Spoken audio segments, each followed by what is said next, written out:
What if the person you desire most is just a trap designed by nature? Arthur Schopenhauer believed that what you call true love is nothing but a beautiful illusion, a biological trick played by human nature to keep the species alive. But there is a much darker irony. Schopenhauer understood human desire better than anyone in history. He brilliantly mapped the hidden mechanisms of our minds. And yet, his own personal relationships were a total disaster. Why? Because understanding a pattern intellectually does not mean you have integrated it into your body. Intellectual clarity is only the first step. When real-life pressure hits, when anxiety spikes, your fancy philosophy vanishes, and your deepest primitive fears take control. The goal of understanding this mechanism is not to become more attractive to the world. The goal is liberation, to stop being blindly dragged by the pendulum of desire and boredom, the pendulum of pain. The true objective is to become someone real, with depth, with clear direction, and with the rare honesty to look at your own fears without letting them drive your choices. Attractiveness is never the goal. If it shows up, it is merely a byproduct of this deep inner work. But let us be completely honest about something rarely mentioned.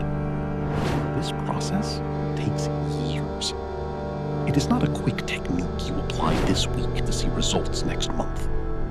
It is a brutal journey of setbacks, of moments when everything you believed you built starts to violently shake, and of nights when the old fear returns, even though you thought you had left it far behind. Philosophy without concrete application is nothing more than empty intellectual entertainment. So what does this actually look like in everyday life? First, you must learn to sit in deep discomfort without acting from it. When you feel that desperate, burning impulse to send that extra text message, to look for instant confirmation, to ask exactly where you stand just to numb your anxiety, stop. Not because communication is wrong, but to ask yourself if this action comes from a place of authentic strength, or if it is entirely driven by your fear.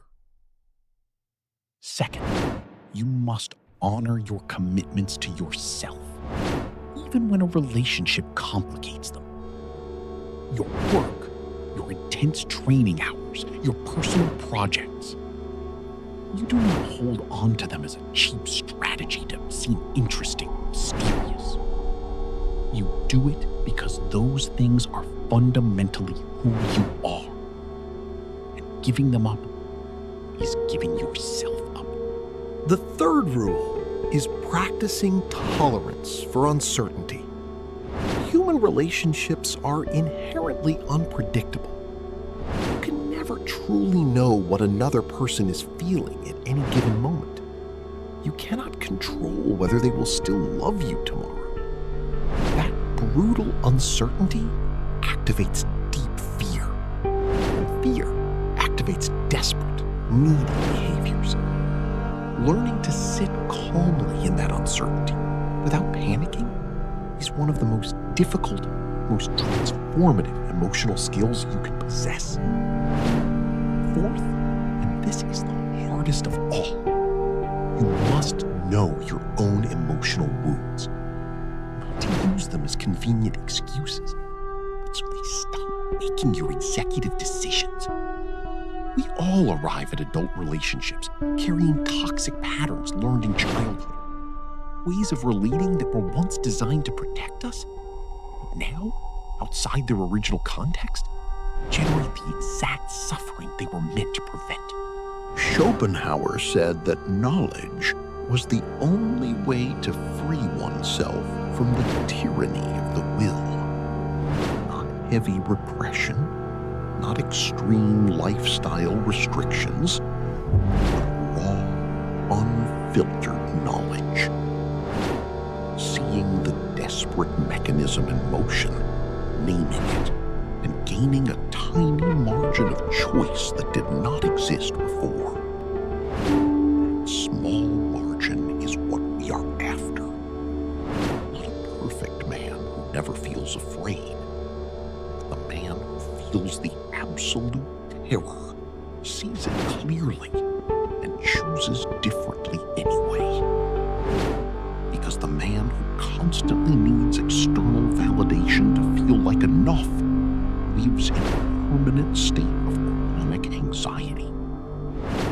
By definition, that validation is completely out of his hands. It depends entirely on external factors outside his control, creating an enormous vulnerability to any shift in how others perceive him. The man who has built his sense of worth from within, who does not need to win to know he has value, can face cold rejection without letting it redefine who he is. That man lives an emotionally freer life. Not necessarily easier, but completely his own. And that, ultimately, is what Schopenhauer was searching for. Not happiness, which he considered a passing illusion. Liberation from the suffering generated by unsatisfied dependency. The ultimate irony is that this inner work of liberation, this brutal work we do for ourselves, and not to impress anyone, is precisely what generates the response we once sought so desperately.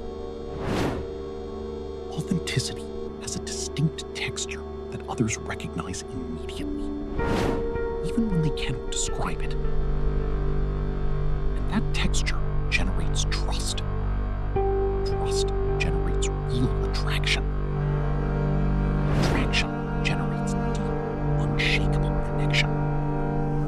This is not a shallow connection built on masks and cheap strategies. It is a real connection, one that deepens rather than erodes over time. The final lesson is not to adopt his pessimism as a lifestyle, but dare to look honestly at how your mind actually works, even when it is uncomfortable. The moment you stop searching outside for what can only be built within is the true beginning of a freer life. It is not about getting someone to choose you. It is about building a center that belongs entirely to you, the one you never take away. If you made it this far, leave a comment saying you made it, and I will personally reply to you.